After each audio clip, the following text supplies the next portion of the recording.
Hola, bienvenidos a un nuevo programa de Giro a la Izquierda. Hoy vamos a tener un programa con mucha mesa política, mucha mesa de análisis. Nos va a visitar acá en el piso el candidato intendente por el Frente de Izquierda, Javier Musso. Vamos a tener también la presencia de Lorenzo Labat, quien es apoderado del Frente de Izquierda. Vamos a estar conversando sobre un escándalo que sucedió electoral en Pocho. Y también vamos a tener el gusto de tener en el piso, ya que anda de visita por Córdoba, a Fernando Rosso, que es director de La Izquierda Diario y columnista político, analista político de La Izquierda Diario. Pero para empezar, vamos a estar con Paula Schaller analizando la situación en Grecia hoy, luego del referéndum y finalmente la aprobación del Congreso de parte de las medidas de ajuste. Hola Paula, ¿cómo estás? Hola, ¿qué tal Luis? Así es. Vamos a analizar un poco la situación de Grecia. Grecia ha sido uno de los países más golpeados desde el estallido de la crisis internacional. Desde el año 2010, los distintos gobiernos que se sucedieron en Grecia fueron pidiendo distintos planes de rescate. Los mismos gobiernos que endeudaron al país fueron pidiendo distintos planes de rescate financiero, justamente con el objetivo de pagarle a los acreedores. Justamente a raíz de estos planes de rescate, la Troika, esta tríada compuesta por el FMI, el Banco Central Europeo y la Unión Europea, ha exigido distintos planes de ajuste que empobrecieron al pueblo griego, y a partir de esta situación de gran crisis social y económica, en enero de este año asumió la coalición de izquierda Syriza al poder en Grecia, que justamente asumió con promesas de terminar con estos planes de ajuste. El pasado 5 de julio se realizó un referéndum en el cual el pueblo griego se pronunció en contra de los planes de ajuste exigidos por la Troika, y finalmente en el día de ayer se terminó votando en el Parlamento heleno un plan de ajuste que establece condiciones todavía más terribles que aquellas a las cuales el pueblo griego le dijera que no en el referéndum del pasado 5 de julio. Justamente a partir de la dureza de estas condiciones es que muchos analistas hacen una comparación planteando que este pacto de coloniaje sobre Grecia es parecido al Tratado de Versalles, haciendo alusión a ese tratado impuesto a Alemania luego del fin de la Primera Guerra Mundial. Veamos un poco para entender las claves del acuerdo establecido entre el gobierno heleno y la Troika. Bueno, ahí un poco en la placa se ve, para entender un poco el monto, ¿no?, de la deuda griega asciende al 180% de su PBI y sus 3/4 partes se encuentran en manos de la Troika, es decir, que justamente los planes de rescate están orientados a pagarles a estos acreedores. También se estableció como una de las condiciones que todos los países miembros de la zona euro que exijan planes de rescate financiero también se lo tengan que exigir al FMI, es decir, que se estableció que a partir del año 2016, concretamente el gobierno griego deje al FMI monitorear abiertamente su economía, es decir, que no solamente va a estar monitoreada por el MEDE, que es el Mecanismo Europeo de Estabilidad, justamente un mecanismo creado para salvaguardar la estabilidad financiera de la zona euro, sino también directamente el FMI monitoreando la economía griega. Veamos la siguiente placa, por favor, para ver las otras condiciones del acuerdo. También se establecieron planes de reforma al IVA, concretamente el IVA estaría aumentando del 13 al 23% y un aumento generalizado de impuestos. También se establecieron recortes en el sistema de pensiones, reformas en la administración judicial. Recordemos que la edad jubilatoria se llevó a los 67 años. Este primer paquete de medidas se exigieron de inmediato, digamos, lo que tuvo que firmar el gobierno griego justamente para demostrar buena voluntad y seguir avanzando en las negociaciones. Veamos las siguientes placas para ver las siguientes condiciones establecidas en este acuerdo con la Troika: la reforma laboral que afecte a los convenios colectivos de trabajo, facilite despidos colectivos y limite el derecho de huelga, algo muy similar a lo que ya vivimos en la Argentina en la década de los 90 con las leyes de flexibilización laboral. Veamos la siguiente placa. Se estableció, esto es un punto muy polémico del acuerdo, un fondo de venta de activos públicos por 50.000 millones de euros. Concretamente, ¿qué implica esto?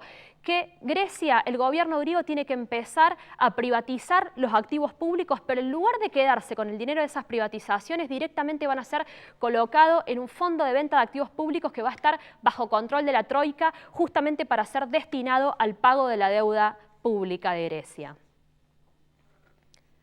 Veamos la siguiente placa, por favor. Se estableció también un plan de reducción de gastos de la administración pública, lo cual concretamente implicaría despidos masivos en la administración pública, facilitados por el punto que veíamos anteriormente, el punto este que permite los despidos colectivos, y ese plan va a ser, los tiempos de ese plan van a ser también acordados entre el gobierno griego y la Troika. Veamos la siguiente placa, por favor. Se estableció que se asentarán en Atenas representantes de la Troika y que el gobierno griego va a tener que acordar con estos representantes cada iniciativa parlamentaria antes de que llegue al Parlamento, antes de que sea conocida por el pueblo griego, va a tener que ser consensuada por estos representantes de la Troika que se van a asentar en Atenas. Veamos la siguiente placa. Se estableció también este control que va a establecer la Troika, no solamente va a ser en la actualidad, sino va a ser retroactivo, porque Syriza lo que va a tener que hacer es hacer una revisión de toda la legislación elaborada desde enero, desde que llegó al gobierno hasta la actualidad. Es decir, que el control ejercido por la Troika va a ser también retrospectivo, retroactivo a cuando Syriza llegó al gobierno. Veamos la siguiente placa. Y una vez realizado todo esto, recién a partir de ahí, la Troika, esta tríada compuesta entre el FMI, el Banco Central Europeo y la Unión Europea, recién a partir de ahí va a ver si están dadas las condiciones para un nuevo plan de rescate que rondaría entre los 82.000 millones de euros y los 86.000 millones de euros. Y finalmente ya Alemania adelantó su postura completamente en contra de cualquier reestructuración de la deuda griega que implique una quita de la deuda. Es decir, que aquel único punto que sostenía Syriza, que era la exigencia de una reestructuración que implicara una quita, es decir, una reducción de la deuda, finalmente no va a ser aceptada. En el día de ayer, como decíamos, este acuerdo fue aprobado en el Parlamento griego en un marco de fuertes movilizaciones. Recordemos, el mismo pueblo que el 5 de julio se expresaba rotundamente y masivamente por el no a este acuerdo, en el día de ayer lo volvió a hacer. Hubo represión por parte del gobierno de Syriza contra el pueblo en la Plaza Sintagma, al frente del Parlamento, y un poco, bueno, el camino para enfrentar estos planes de ajuste de la Troika ya lo vienen señalando, por ejemplo, las centrales sindicales de empleados públicos, que en el día de ayer convocaron a una huelga general por 24 horas. Así que, bueno, un poco ahí están señalando cuál es el camino para verdaderamente enfrentar los planes de ajuste de la Troika que quieren someter al pueblo griego a brutales condiciones de ajuste. Seguimos entonces ahora con Luis Cupertino. Muy bien, Paula, y estamos acá en la mesa con Lorenzo Labat, quien es apoderado del Frente de Izquierda acá en Córdoba. Bueno, contanos un poco, Lorenzo. Surgió un escándalo en los medios esta semana acá en Córdoba, salió corriendo un candidato a legislador con votos en la mano, terminó preso, un candidato a legislador por Juntos por Córdoba. Contanos un poco qué sucedió. ¿Vos Bueno, buenas tardes. Buenas tardes. Sí, Buenas. Yo como apoderado del Frente de Izquierda estuve presente, estamos estando presente en el escrutinio definitivo. Los escrutinios se hacen en dos partes. Primero, un escrutinio provisorio, que se hace con los telegramas que salen de las mesas de votación, y un segundo momento donde se hace el escrutinio definitivo, donde se corroboran todos esos telegramas con las actas de los fiscales y sale el resultado final, que es el que realmente vale en todas las elecciones. En este caso particular se dio un hecho muy particular. Sí, un hecho de color. Un hecho muy simpático y complicado. Había una diferencia de 8 votos en el departamento de Pocho, lo que determinaba si el legislador por el departamento de Pocho iba a ser del signo político de la alianza UCR-PRO o si iba a ser de Unión por Córdoba.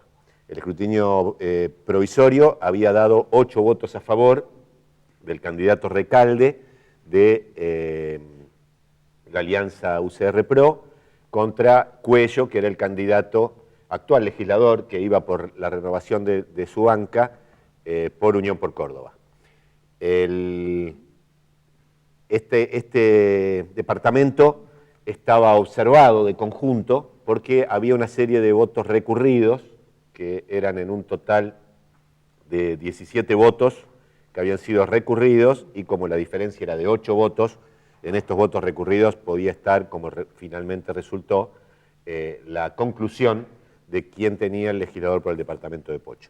Entonces se escrutaron estos votos recurridos. había dos niveles de votos recurridos distintos. Había algunos que estaban observados por tener marcas que algún fiscal consideraba que no era correcta. Bueno, estos se abrieron primero, eran 8 votos, se dieron por válidos, eran marcas que no invalidaban los votos, y se les dio 3 votos más a Unión por Córdoba, 3 votos más a la Alianza UCR PRO y 2 votos para Córdoba Podemos, que no modificaba el resultado. Y quedaban 9 votos que habían sido recurridos con el argumento de que el elector no pertenecía al departamento su domicilio, pero sí estaba en el padrón electoral. Acá de lo que estamos hablando es que de las localidades del interior estamos muy acostumbrados, elección tras elección, a que tanto la UCR como Unión por Córdoba realicen todo tipo de fraudes, de maniobras. Hay pueblos donde directamente tienen fiscales ellos dos y negocian, tantos votos para vos, tantos votos para mí. Esto es un hecho que va en todas las elecciones, ha resultado así en la provincia de Córdoba.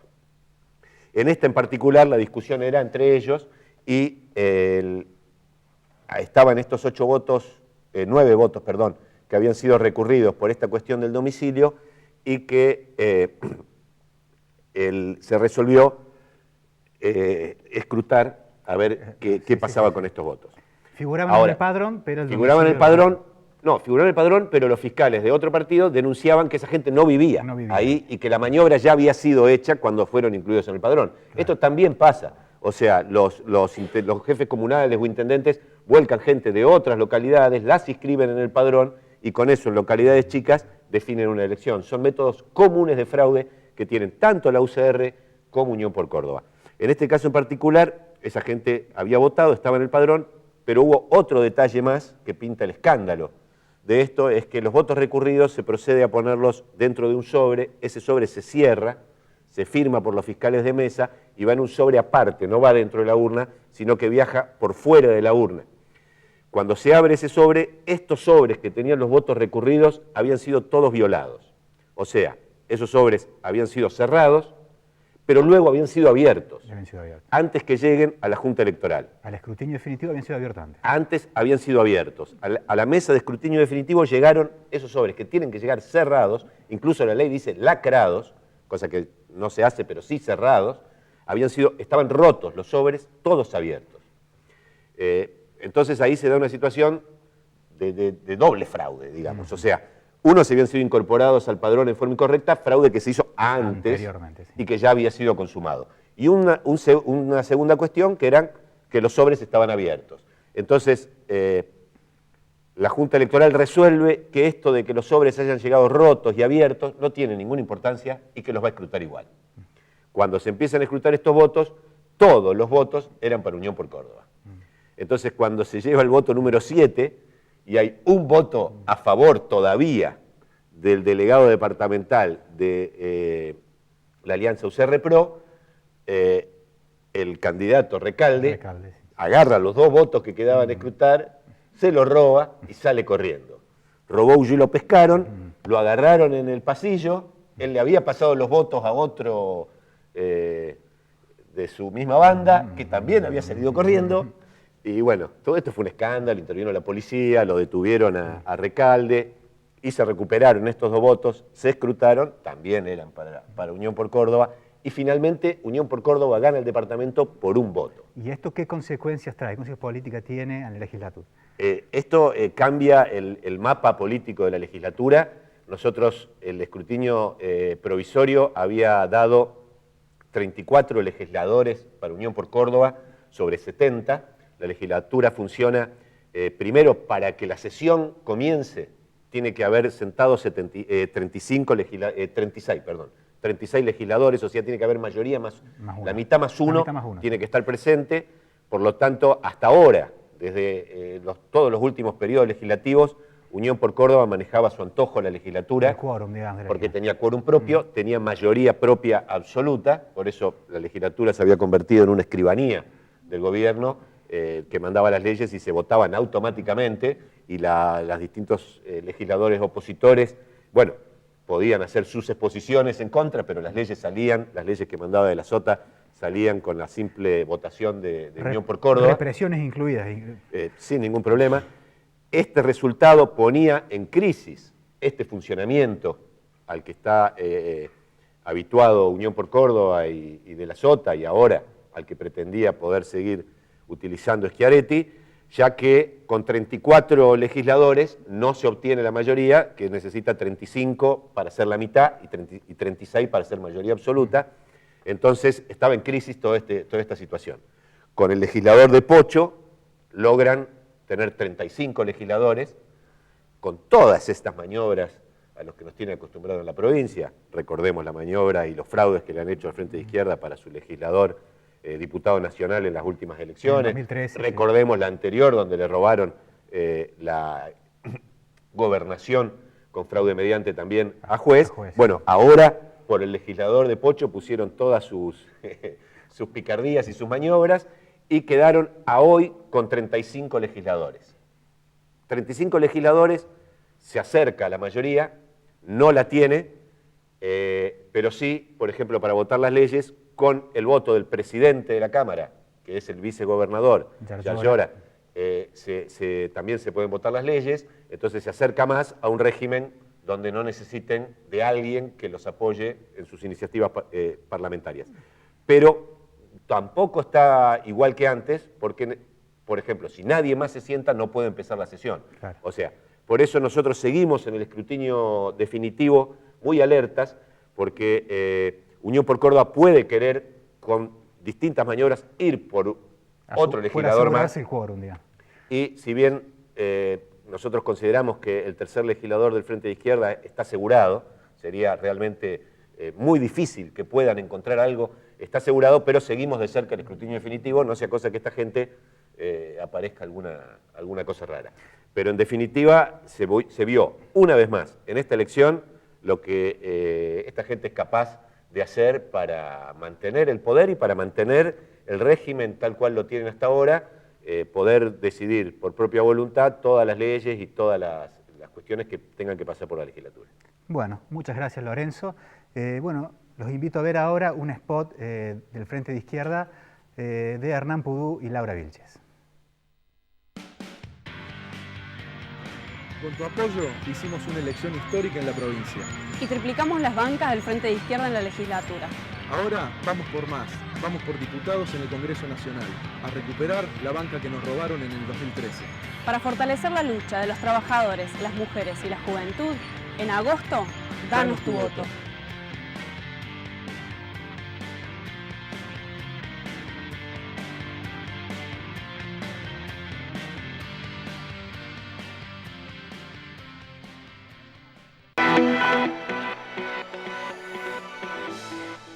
Estamos junto a Javier Musso, candidato a intendente por el Frente de Izquierda. ¿Qué tal, Javier? ¿Qué tal? Bienvenido. Buenas noches, ¿cómo estás, Pablo?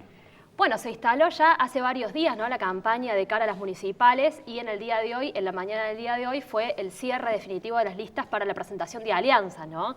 ¿Qué análisis podés hacer del panorama político de cara a las elecciones municipales? Sí, los que decían que había sido fría la elección a gobernador, bueno, está todo lo contrario. Estamos a más de un mes y medio antes y ya ha empezado bastante movida la elección, con las distintas internas entre algunos partidos y también la repercusión mediática que eso tiene, ¿no? Bueno, nosotros arrancamos, hoy fue la presentación de alianza, el Frente de Izquierda, presentamos esa alianza arrancándola con expectativas, porque venimos de una elección provincial muy buena, como se analizó acá, y aparte fue un hecho político también provincial, ¿no? Una elección histórica del Frente de Izquierda, conquistando 3 bancas y consolidando el espacio que tiene el Frente de Izquierda en la capital provincial después de 2 elecciones con altos porcentajes, en este caso 11%, o sea, nuevamente superando los 2 dígitos en la elección del legislador y un 9% para gobernador, es decir, por una elección ejecutiva donde en general la izquierda... Eso aquí en la capital, ¿no? Las cifras... Claro, las cifras consolidando el espacio en la capital provincial. Con lo cual son promisorios las expectativas que hay para poder en estas elecciones de intendente que la izquierda por primera vez, que sería un hecho histórico, que esté en el Consejo Deliberante, lo cual es muy importante porque hasta ahora la izquierda, si bien ha tenido protagonismo en la legislatura, y solo hasta ahora con un legislador no ha pasado desapercibida para nada la izquierda. Lo hemos visto este año con el rol que ha jugado la legisladora Laura Vilches, organizando siendo parte de la organización de la enorme movilización del 3J, denunciando los distintos acuerdos que hacen los principales partidos con exenciones impositivas a diversas empresas, planteando la demanda de los trabajadores, la juventud, las mujeres, siendo solamente una voz ahí. Bueno, lo mismo queremos hacer, llevar esas voces de la juventud, de los trabajadores de la capital al Consejo Deliberante, con lo cual, desde el punto de vista del espacio electoral que tiene y que viene consolidando el Frente de Izquierda de la capital, esos resultados, digamos, dan la posibilidad, y además porque tampoco es solamente un mero espacio electoral el que tiene la izquierda. Digamos. Esa expresión electoral que tiene es producto de que la izquierda es protagonista y apoya los principales fenómenos de lucha en la capital, que no son pocos tampoco. O sea, la izquierda ahora viene desde hace 4 años con mayor expresión política, electoral, pero ha continuado y ha puesto todos los votos, las bancas que se conquistan para fortalecer esas luchas. Y eso, tanto los jóvenes lo ven, las mujeres que se organizan por su derecho contra la violencia machista, por el derecho al aborto, también ven quienes lo apoyan siempre. Ahora, por ejemplo, hoy Mestre, demagógicamente, de cara a las elecciones, quiso plantear una política de género, y los medios necesariamente tienen que hacer referencia en esa política a la izquierda, por ejemplo, en este caso Laura Vilches. Es una izquierda que se ha ubicado como referente de las principales luchas sociales que recorrieron la ciudad y claro, la provincia. Por ejemplo, las luchas en la juventud, Córdoba ahí tiene un fenómeno particular, si bien la represión y la persecución por parte de la policía a la juventud es extendida a nivel nacional, Córdoba tiene una particularidad que es una gran organización contra esa violencia y esa persecución policial que se expresa año a año, que va creciendo en las marchas de la gorra. Bueno, la izquierda ha sido parte siempre de esas movilizaciones, no solo la izquierda, digo, pero es parte también protagonista ahí. De hecho, el único candidato presidente que estuvo en esa la última marcha de la gorra fue Nicolás del Caño, que es actual candidato a presidente por una de las listas del Frente de Izquierda, en la cual estoy, digamos, ¿no? Como candidato también del Parla Sur. Bueno, recién un poco comentabas el adelantamiento ya de las distintas internas de cara a las elecciones municipales, la interna radical, bueno, el peronismo que todavía tampoco se sabe, hay incertidumbre en relación a qué haría Luis Juez, si iría como candidato o no. ¿Qué análisis podés hacer de este panorama político de los partidos tradicionales de cara a la elección?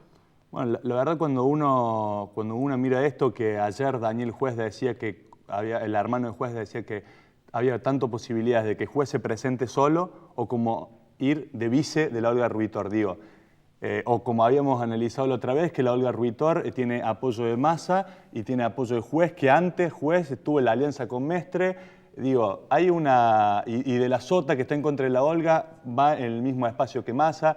Es decir, toda esa... que en las elecciones municipales se ve muy bien, ese traspaso de partido en partido de los distintos candidatos, incluso horas antes, días antes de la propia elección, demuestra que no hay ninguna diferencia sustancial entre los distintos espacios políticos que se presentan, ni del PJ, ni del UCR, ni del espacio de Olga Ruitor. Es decir, desde ese punto de vista nosotros vemos que todo eso es pura especulación política para ver quién obtiene más cargos o quién está más cerca de la intendencia.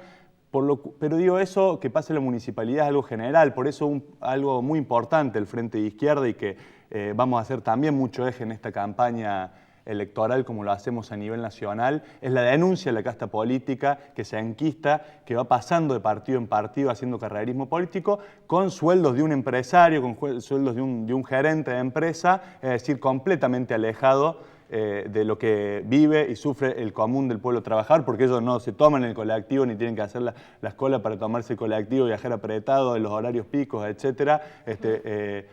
Ni mucho menos cobran como un trabajador, ¿no? Ni mucho menos, por eso una de las consignas centrales que nosotros vamos a plantear, que todos los funcionarios y concejales ganen igual que una maestra. Es decir, nosotros lo hacemos, los legisladores, diputados del Frente de Izquierda lo hacen. Sí, recordemos que Laura Vilches, justamente aquí en Córdoba, ya lleva donado más de 100.000 pesos de su dieta a distintas luchas de los trabajadores, los jóvenes y las mujeres. Por ejemplo, exactamente. Queremos llevar al Consejo Deliberante y que todos ahora en campaña, el conjunto de los candidatos digan si van a hacer eso o no, por ejemplo, ya que dicen que quieren hacer que primen ideas o programas sobre gestión, pero lo que es real es que muchas diferencias no hay porque con esas condiciones de vida, con los sueldos que tienen, desde ya que ninguno quiere abandonar el sillón, lo mismo que los burócratas sindicales.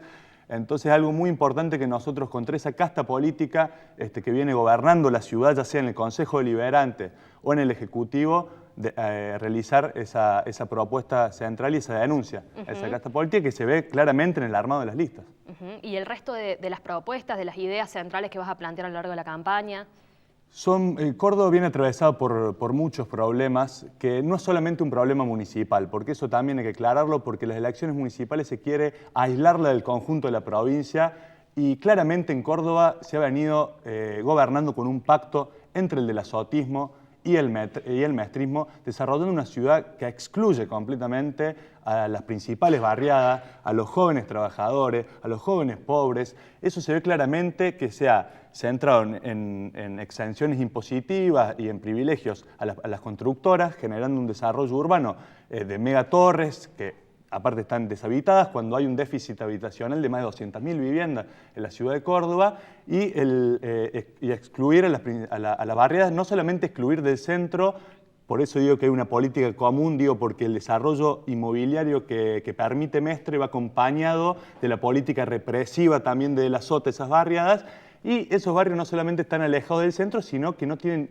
que los servicios esenciales no les llegan. El servicio de agua, el servicio de gas, el transporte. Es decir, tenemos más de 200.000 personas que no, familias digo, en Córdoba, que no les llegan los recursos esenciales. Entonces, para eso no pueden seguir más los servicios en manos de empresas privatizadas. Tenemos el transporte más caro del país y eso es porque está contemplada la ganancia empresaria y además subsidios. Dicen, la TAMSE no funcionaba, era ineficiente. Bueno, porque la TAMSE estaba administrada por la burocracia en el gobierno. Nosotros planteamos que tienen que ser estatizados, lo cual haría bajar el precio del boleto si no existiera ganancia empresarial, y manejado por los propios trabajadores, que son los que día a día hacen los recorridos, saben los problemas que hay, tanto de la cantidad de unidades necesarias, como los usuarios.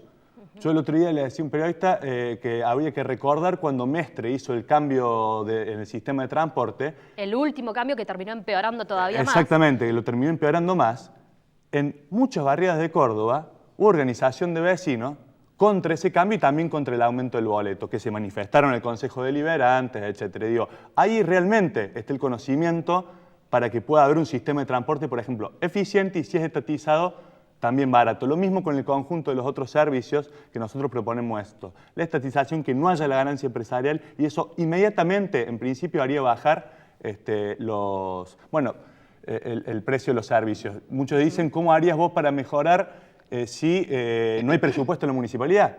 Si el 80% se gasta en los empleados. Bueno, pero eso es el común denominador de todos los candidatos, que es atacar a los trabajadores, cuando en realidad lo que hay que hacer es atacar a la ganancia empresaria. Los recursos se tienen que sacar de ahí. Sí, hay impuestos progresivos a las grandes fortunas, impuestos progresivos a las principales empresas constructoras, por ejemplo, ahí hay grandes recursos como para solucionar las principales obras de servicio que carece la ciudad de Córdoba y no atacar a los trabajadores. No puede ser que siempre se ataque a los trabajadores cuando se hable de los recursos municipales. Entonces, estas son algunas de las ideas en campaña que vamos a realizar. Bien, aprovecho, bueno, ya que te tengo acá, vos también sos candidato por la lista Renovar y Fortalecer el Frente de Izquierda al Parlasur, ¿no? Contame un poco cómo están encarando esta interna. Sí. Interna del Frente de Izquierda, ¿no? De cara hacia las PASO. Exactamente. Sí, la lista Renovar y Fortalecer el Frente de Izquierda, que tiene como candidato presidente a Nicolás del Caño, diputado Laura Vilches y Hernán Pudú, y a senadores Leticia Cheli, abogada de Derechos Humanos, y Sergio Forcheri, trabajador de Volkswagen. Bueno, ya de la semana pasada hemos largado la campaña, una fuerte campaña, tanto en el interior como en la ciudad, con recorrida de muchos barrios. Una particularidad Estamos entre esta semana y la que viene, vamos a llegar a aproximadamente 40 fábricas, porque en Córdoba, como en todo el país, está compuesta por muchos trabajadores de Luz y Fuerza, de la salud, docentes, de fábricas, y algo que está teniendo muy buena recepción y mucha llegada es la campaña en fábricas que estamos realizando con los candidatos obreros, también con Laura Vilches, con Hernán Pudú, y en barrios y también en el interior. O sea que esto también es algo muy importante destacar. Ayer, por ejemplo, Hernán Pudú estuvo en San Francisco con decenas de jóvenes que se han organizado para apoyar al Frente de Izquierda y apoyar nuestra lista, porque evidentemente lo que contiene nuestra lista es que va a permitir que el Frente de Izquierda no solamente consolide las elecciones que está haciendo, sino que se extienda, es decir, que pueda llegar a lugares hasta que ahora el Frente de Izquierda no ha llegado. Por ejemplo, los jóvenes trabajadores de las principales fábricas autopartistas, de los principales barrios, a las mujeres que se organizan en contra de la violencia machista, y eso, y la candidatura de Nicolás del Caño en ese sentido está teniendo muy buena repercusión y mucha simpatía de esos sectores que ven en el Frente de Izquierda y en esa candidatura un lugar en el cual apoyarse para llevar adelante sus reclamos, y porque somos los únicos que en esta campaña electoral levantamos esa voz en la misma campaña, sin ningún tipo de oportunismo político, sin lavar las ideas claras por las cuales militamos y luchamos durante los 2 años donde no hay campaña electoral. Bien, muchas gracias, Javier. Por favor. Veamos ahora la entrevista que le realizamos el pasado lunes a Nicolás del Caño, quien estuvo aquí en Córdoba justamente en el marco de la campaña hacia las PASO de agosto.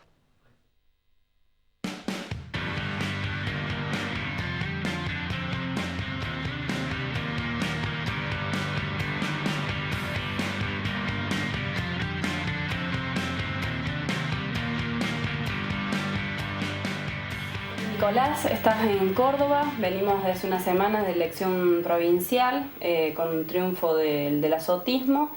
Ha habido elecciones provinciales en otros lugares del país, Salta, Mendoza, Neuquén. Eso va configurando un escenario político. ¿Cómo ves este mapa a nivel nacional y el lugar que va ocupando la izquierda en este escenario? Bueno, en primer lugar, en estas elecciones se ha dado escenarios diferentes, ¿no? En algunos lugares, en el caso de mi provincia, en Mendoza, donde ganó el radicalismo en una alianza con el PRO, o en Salta, donde ganó el Frente para la Victoria con Urtubey. Aquí retuvo el del azotismo de la mano de Schiaretti y la gobernación. En algunos lugares ha ganado el oficialismo, en otros la oposición. Vemos que hacia lo que es las PASO y la elección general de octubre, los principales partidos o los principales candidatos, ¿no? Sea Macri, Massa o Scioli, plantean políticas muy similares, es decir, no hay una gran diferencia entre ellos.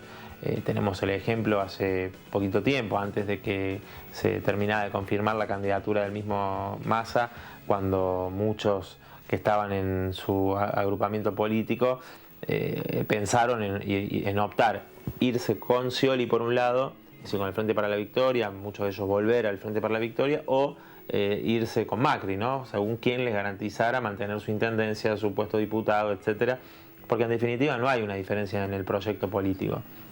Frente a esto, creo que como se ha dado aquí en Córdoba, con la importante elección que hizo el Frente de Izquierda, obteniendo 3 legisladores, como también se dio en Mendoza, donde obtuvimos el 10% de los votos para la elección de gobernador, o en provincias como Salta, el Frente de Izquierda se va consolidando como la única alternativa a estos partidos y a estos candidatos del ajuste, y en ese marco creo que la elección nacional nos plantea ese desafío. Por un lado, seguir consolidando este importante apoyo que ha tenido a nivel de las elecciones el Frente de Izquierda, y por otro lado poder avanzar en también ganar el voto de aquellos que se han desencantado con el gobierno por un lado, o con radicales que no están de acuerdo con la candidatura de Mauricio Macri. Creo que tenemos ese objetivo también porque el Frente de Izquierda se ha consolidado como una fuerza que los votos tradicionales de la izquierda, más sectores de la juventud precarizada que votan al Frente de Izquierda porque somos la única fuerza política que plantea sus reivindicaciones, que plantea terminar con la precarización laboral. Bueno, a eso queremos también sumarle y dirigirnos a aquellos que ven claramente a Scioli como un límite, ¿no? Que quizás vieron que el gobierno levantaba la bandera de los derechos humanos, pero al mismo tiempo sostuvo Milani, o que decía que las paritarias habían vuelto a conquistarse como paritarias libres, y sin embargo el gobierno le pone un techo en las paritarias todos los años, muy por debajo de lo que es la inflación.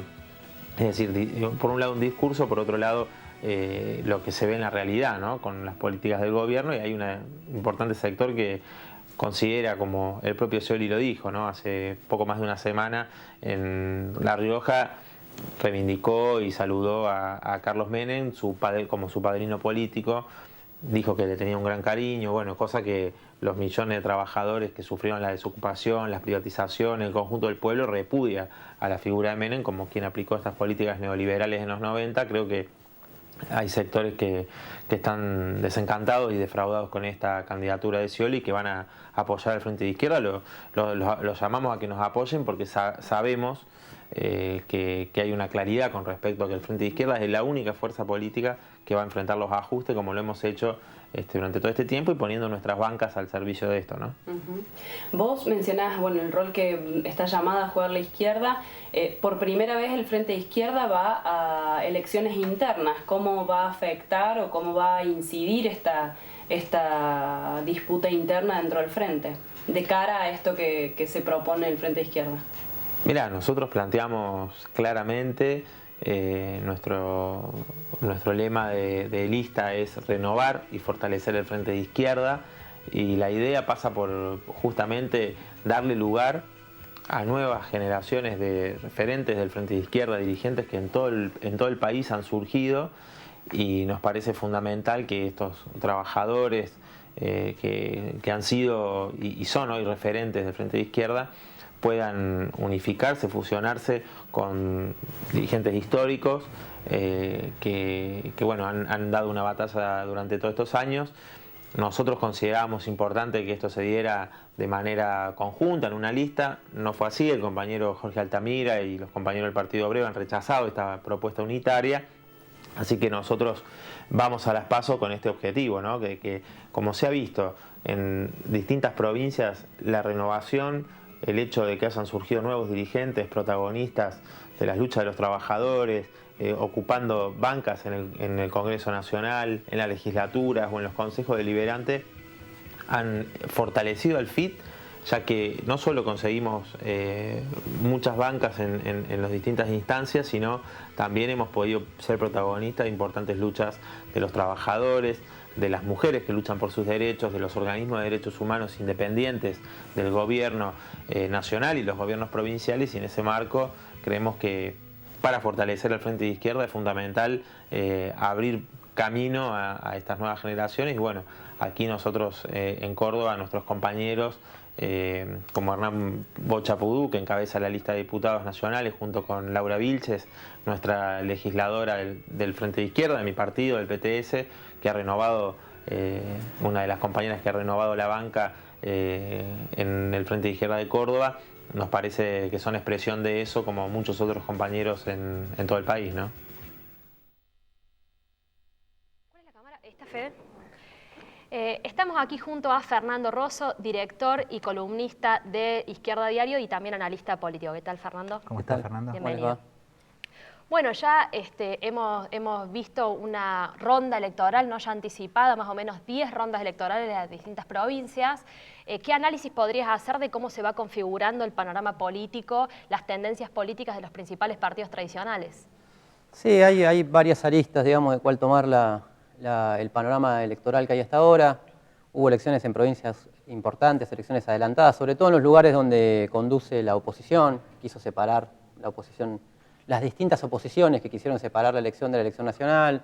Hubo elecciones, bueno, acá en Córdoba, hubo elecciones en Mendoza, en Salta, en Santa Fe, donde hubo una crisis importante, hubo elecciones en Neuquén y en Río Negro, digamos. Y en La Rioja también. Y en La Rioja también hubo elecciones legislativas en Corrientes. Una primera lectura es que en la mayoría triunfaron los oficialismos, digamos, de distinto tipo, algunos que responden al gobierno nacional y otros que son de la oposición, pero son oficialismo en las provincias. Solo 2 provincias cambiaron de signo, digamos, que creo que es Mendoza una de ellas y Tierra del Fuego la otra. Y esto estuvo en debate, fueron varias discusiones que hay en relación a eso.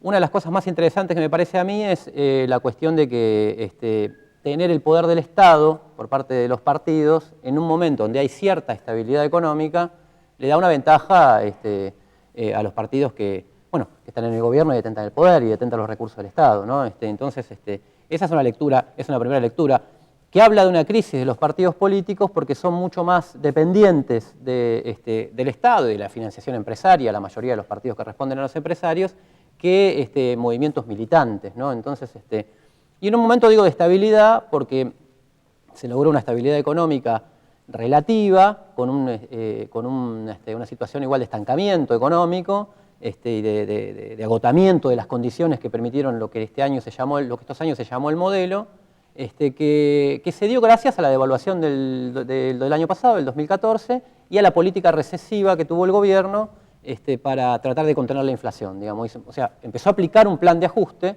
ya con la devaluación, que logró contener los indicadores de la economía en condiciones mucho más bajas o mucho más precarias de lo que se venía viendo. 2012 fue un año de alta inflación, de pérdida del poder adquisitivo, estuvo la cuestión de la fuga de dólares, por lo cual después se aplicó el cepo. Entonces con eso desató la devaluación que permitió una estabilización, no por las virtudes, digamos, como dice el oficialismo del modelo, sino porque lograron contener, por ejemplo, el déficit comercial a través de que se achicó la producción nacional porque hubo una política recesiva que lleva 2 años y por lo tanto eso que hacía una salida de dólares importante se contuvo. La inflación también, si hay menos consumo hay menos inflación. Entonces hubo un plan de ajuste que le permitió más o menos surfear la crisis que había fuerte en el 2012 y logró cierta estabilidad. En ese marco es que triunfan los oficialismos en las distintas elecciones provinciales y que se va configurando en el panorama nacional ya en otro plano los principales competidores, digamos, que van a competir en las PASO y que van a terminar compitiendo en octubre, ¿no? Por un lado, en el oficialismo se impuso la línea del sciolismo, de un peronismo más moderado, y por el otro lado, alentado en parte por el gobierno, queriendo polarizar con Macri como el opositor, que en cierta medida le conviene al gobierno tener un opositor a medida, y eso terminó desinflando el proyecto de Massa, que había tenido una elección importante en el 2013 porque había logrado superar al peronismo nada más que en su centro de gravedad, que era la provincia de Buenos Aires, había ganado el peronismo en ese momento. El giro del gobierno, digamos, hacia encumbrar a Scioli como su propio candidato y poner como opositor a Macri, terminó dejándolo en un no lugar a Massa, que terminó haciendo un acuerdo, con De la Sota, y va a una interna, pero en la que tiene pocas posibilidades, desde un punto de vista, de remontar en 3/3 como estaba planteado hasta ahora. Tomando desde ese punto de vista, eso generó un tercer elemento, digamos, importante, es que en el oficialismo generó una crisis porque, fueron bajando a todos los candidatos, primero que se reivindicaban progresistas, que tenían un discurso más nacional, popular, etcétera, Tayana, Rossi. El famoso baño de humildad. El famoso baño de humildad que se dieron prácticamente todos, y a Randazzo lo bañaron ya después. Porque buscaron a la ducha. Claro, directamente le dieron un baño obligado, digamos, porque creía que iba a competir.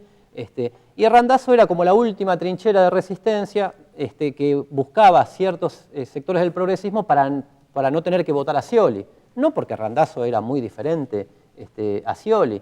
Yo hablaba justamente lo acompañé a Nicolás por los medios de acá de Córdoba y hablaba con un periodista kirchnerista que vota a Scioli y él desde su propio lugar decía, claro, porque algunos sectores de nuestro movimiento decían no querían votar al dualdista Scioli, querían votar al dualdista de Randazzo, decía. Entonces yo no los entiendo, dice. Bueno, yo le decía, sí, tenés razón, porque eso en verdad es así. Pero era una forma, expresaba un sector del oficialismo en el cual trataba de no terminar en esto que es encumbrar a un menemista, yo escribí un artículo para La Izquierda Diario en estos días que decía a un militante de la antipolítica, totalmente, formado en el menemismo, nació la vida política con el menemismo, bueno, pasó por el... saludó cuando estuvo en La Rioja, ahora en el triunfo claro, ahora le devolvió gentilezas y dijo que era su padre político, que lo saludó cariñosamente, aparte, se encargó de decir que era cariñosamente, pasó por el dualdismo, lo acompañó hasta Rodríguez Sá, en ese pequeño interregno que tuvo, lo acompañó hasta San Luis, de donde renunció, y fue el que trajo la renuncia, y después se hizo kirchnerista, y siempre le tuvieron desconfianza desde el gobierno y todo lo demás, y muchos sectores opinaban que no iban a terminar en Scioli como su propio candidato, lo cual demuestra un movimiento a largo plazo, si se quiere, está bien, del kirchnerismo, que empezó para tratar de contener, o lo que nosotros decimos desviar, pasivizar el clima de crisis social y movilización social que se vivía post-2001, y fue desarrollando una política y una orientación cada vez más moderada que tiene casi su resultado natural en Scioli, lo que no quiere decir que no haya una distancia entre lo que tuvo como lo que se llamó el relato, una palabra un poco desgastada, pero todo el discurso del gobierno que generó ciertas expectativas que fueron finalmente digamos, traicionadas o generando ilusiones por arriba de lo que verdaderamente el gobierno pudo dar como expectativa, ¿no? Entonces, de ahí un poco hay una disputa por todos esos sectores, en la que también juega lo que seguramente después vamos a hablar, que las propuestas que hace el Frente de Izquierda, ¿no? Ahora, en relación a esta cuestión de Scioli, cómo finalmente el candidato de Cristina, ¿no? Se discutió mucho en relación a si Scioli se había kirchnerizado, si el kirchnerismo se estaba sciolizando, ¿no? ¿Qué podemos decir al respecto? Bueno, sí, es una discusión que es un poco de las dos cosas, ¿no? Porque el kirchnerismo, digamos, lo primero que se aprovechó al principio del 2002 fue de la devaluación contra el salario obrero, que permitió bajar el valor de la fuerza de trabajo y hacer a la Argentina competitiva. La gran capacidad ociosa que había en la economía de la Argentina, y por lo tanto logró un crecimiento que permitió entre el 2003 y el 2007 aumentar el empleo, que creció un 7%, ya 2007-2011 creció al 2%, y de 2011 en adelante ya prácticamente no creció el empleo privado, sí el empleo público, ¿no? Y el otro gran vector o índice que permitió el crecimiento fue lo que se llamó el viento de cola, o el aumento de los precios de las materias primas, que tuvo que ver con los vaivenes de la economía internacional, digamos. Entonces, ahora, ya desde el 2000, ya el segundo gobierno de Cristina ya empieza, ¿se acuerdan que era el gobierno de la institucionalización, de Cristina, Cobos y Vos? La sintonía fina, ¿no? Se hablaba mucho empezó con la sintonía fina, empezó atacando a los docentes, empezó un giro moderado que tuvo vaivenes de acuerdo a los avatares de la situación política, ¿no? Entonces, bueno, la crisis del 2008 generó una crisis importante, y que acá se expresó como la crisis en la pelea con las patronales del campo, y después hubo un repunte de la economía internacional y también hechos fortuitos, como por ejemplo la muerte de Kirchner, que actuaron en el escenario político y permitieron, por ejemplo, cosas como la reelección de Cristina en el 2011 con el 54% de los votos. Ahora, el giro, si uno mira la tendencia de conjunto, fue una tendencia desde primeros años con un discurso más radical, entre muchas comillas, escondiendo al Partido Justicialista, tras bambalinas, planteando que había que superar, que era una trascendencia. Sí, se hablaba de la transversalidad, ¿no? En ese momento. Primero transversalidad, concertación plural, tercer movimiento histórico, etc. Y después terminó un giro que se terminó apoyando en los caciques del PJ. Del PJ más tradicional, más autor. Lo que los blogueros peronistas llaman la mazorca por los intendentes de la provincia de Buenos Aires, o el peronismo feudal, digamos, por los gobernadores de las provincias. Se terminó apoyando en eso, y casualmente los que mejor le fue en estas elecciones, como última prueba, fueron los más moderados del aparato peronista. Fue Ortubey en Salta, fue Omar Perotti en Santa Fe, que salió segundo, pero hizo una elección importante en relación a las que hace el peronismo en un distrito generalmente adverso. Y los que apostó el gobierno, lo que apostó el apoyo de Cristina, perdieron estrepitosamente. Lo cual muestra que la recuperación de la imagen de la presidenta tiene que ver con muchos factores, entre uno de ellos que se va. Entonces, pero cuando quiere jugar políticamente, lo apoyó a Pichetto, en Río Negro, Miguel Pichetto, que es jefe del Senado, hizo cadenas nacionales y Pichetto perdió por 20 puntos de diferencia. Se jugó en Mendoza en las municipales de Mendoza se jugó a un kirchnerismo cultural como candidata a intendenta, poniendo una actriz que se llama Pinti Saba, sacó el 5% de los votos, mientras Nicolás del Caño sacó el 14% del Frente de Izquierda. Por abajo del... Entonces lo que se llama el kirchnerismo puro ocupa lugares institucionales, esto quedará para una discusión futura, ¿no? ¿Qué balance hay? Ocupa lugares institucionales, va a tener peso en el Congreso porque han logrado ocupar, la Cámpora ha logrado ocupar, puestos en las listas para parlamentarios, pero está por verse qué realidad es y cuál es el legado que verdaderamente deja cuando el poder real, digamos, está en Scioli, en primer lugar, que va a ocupar la primera magistratura si gana las elecciones, y los gobernadores que dirigen las provincias y los intendentes en el Gran Buenos Aires, y hay que ver cómo se hace esa disputa, ¿no? Está bien. Te voy a cambiar un poco de tema. Vos venís tomando y analizando también todo lo que fue la gira del Papa por Latinoamérica. ¿Qué balance haces de la gira? ¿Qué rol político está cumpliendo el Papa acá digamos, en el área, en Latinoamérica? Bueno, ahí hay también dos niveles de discusión, ¿no? Una es la figura muy simbólica y con mucho impacto de la elección de Bergoglio en el 2013 como Papa, ¿no? Digamos, tenía varios motores, entre ellos una crisis importante de la Iglesia, que venía sospechada tanto de la pedofilia generalizada, de prácticas de pedofilia generalizada, como de lavado de dinero a través de lo que se conoce como la banca vaticana. Una crisis importante que la llevó a una pérdida de fieles en el mundo, incluida Latinoamérica, particularmente con las religiones evangélicas. Entonces había una dinámica endógena, digamos, de la propia Iglesia que llevó a elegir como llamaron algunos, a un papa del fin del mundo, de los márgenes, no del centro de la curia de Roma. Jesuita, que nunca había sido jesuita, argentino y peronista, como dicen, como le gusta decir a los peronistas, y que en parte tomó de la experiencia de los gobiernos latinoamericanos, tomó determinadas prácticas como la ruptura del protocolo, determinados gestos de pequeña rebeldía para tratar de mejorar la imagen de la Iglesia Católica. Y tratar de recuperar fieles que los ha perdido en el mundo y en un lugar muy importante como es Latinoamérica. Esta gira particularmente tuvo una cosa importante que se da en un momento en el cual las experiencias de los que se llaman gobiernos neoliberales, progresistas o que algunos llaman populistas están, como en la propia Argentina, en un momento de agotamiento y de crisis. Entonces, la Iglesia, hay una nota de Cantelmi, que es analista internacional de Clarín, que es muy interesante, que dice, seguramente se vienen años en lo cual lo demuestra la caída de las bolsas en China y la volatilidad del mercado financiero internacional, la crisis internacional que no se recupera, el agotamiento de las condiciones que permitieron a los gobiernos latinoamericanos el crecimiento que lograron hasta ahora, lo vivimos propiamente en Argentina, etc. Y antes de que la pobreza tome rasgos radicalizados con la izquierda dura, lo dice Cantelmi, no nosotros, la Iglesia prefiere ponerse al frente, apaciguando, con la ideología que toda la vida tuvo Bergoglio, de un tutelaje de la pobreza y de una crítica al capitalismo más salvaje, etc.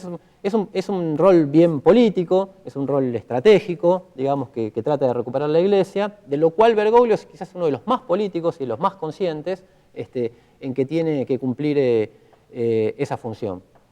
En la transición argentina particularmente es muy importante. Imagínense que no puede permitirse el lujo de que tener una crisis importante en el propio país de donde es el Papa, ¿no? Entonces opera políticamente todo el tiempo y tiene sus relaciones, en principio, unas preferencias dichas por todos y que son evidentes por el mismo Scioli, cosa que le juega a favor. Tuvo un enfrentamiento histórico con Massa, que es el único, se sacó fotos con cualquiera, el único con el que no se pudo sacar una foto fue con Massa. Pero Julián Domínguez, por ejemplo, uno que está jugando fuerte en la interna del Frente para la Victoria en la provincia de Buenos Aires, es un hombre muy cercano a Bergoglio. También lo tienen otras fuerzas políticas, como Michetti en el PRO o la propia Elisa Carrió, pero más bien que está arbitrando en la realidad argentina, intentando que el Cuiden a Cristina tenía ese mensaje, digamos, de que arbitrando de que dentro del peronismo surja un nuevo orden bendecido, digamos, por por el Bonaparte universal que es, en el que se ha convertido Francisco. Digamos, su rol estratégico todavía está por verse, es muy importante como elemento, como factor, digamos, de contención, evidentemente reaccionario, por el rol que tuvo históricamente la Iglesia en la Argentina y por el rol que cumplió mundialmente, pero que hoy casualmente tiene un discurso más progresista, más popular, etcétera, en el cual la mayoría del kirchnerismo olvidó las críticas de sus años, sus dudosos años, cuando era cardenal, bajo la dictadura militar en la Argentina, ¿no? Que era una crítica importante que hacían periodistas como Berbisky y otros, y sin embargo pasaron a un segundo plano y ahora somos todos papistas, parece, qué sé yo. Pero bueno, esa es más o menos la relación que puede haber con esta gira y la situación en Argentina, ¿no? Bueno, en el marco de las distintas rondas electorales, la izquierda, el Frente de Izquierda se ha venido consolidando, ha venido creciendo y ahora tiene por delante las PASO, ¿no? ¿Qué análisis podés hacer de estas PASO para la izquierda? Bueno, ahí creo que Javier planteaba algunas cosas antes, también en la entrevista que se pasó de Nicolás planteaba también algunos elementos. Si se quiere una definición, hay una consolidación del Frente de Izquierda en todas las elecciones. Elecciones importantes en Salta, elecciones importantes en Santa Fe después de la crisis. Primero no había pasado por el fraude, no había pasado las PASO, lo terminó superando ese obstáculo. Una elección muy importante acá en Córdoba, 3 legisladores, histórico. Una elección importante en la ciudad de Buenos Aires. Ahora va a una disputa en la cual, como ya lo explicaron los compañeros, no se llegó a una lista unitaria, sobre todo entre las dos principales fuerzas, que Jorge Altamira del Partido Obrero y Nicolás del Caño, y se va a unas PASO que son interesantes desde el punto de vista de cuál es la mejor manera para fortalecer al Frente de Izquierda, ¿no? Entonces, la lista Renovar y Fortalecer el Frente de Izquierda que encabeza del Caño y que encabeza acá Hernán Pudú, Laura Vilches, Alejandro Vilca en Jujuy, Miriam Breckman lo acompaña en la fórmula, etcétera, apuesta en esa disputa por la juventud lograr que el Frente de Izquierda reproduzca lo que Del Caño logró en Mendoza. ¿Está bien? El fenómeno del Caño y el fenómeno del Frente de Izquierda en Mendoza van 7 elecciones consecutivas. La elección de Córdoba fue muy importante, la de Salta fue muy importante, pero en Mendoza hicieron 7 elecciones consecutivas de 2 dígitos que logró el Frente de Izquierda. Entonces, lograr nacionalizar eso es un poco la apuesta que estamos haciendo, ¿no? Bien, bueno, lamentablemente nos hemos quedado sin tiempo. Fernando, muy interesante. Muchas gracias, Fernando. Te agradecemos. Gracias a ustedes y saludos. Bueno, nos hemos quedado sin tiempo. Buenas noches. Bueno, no se olviden de difundir el programa.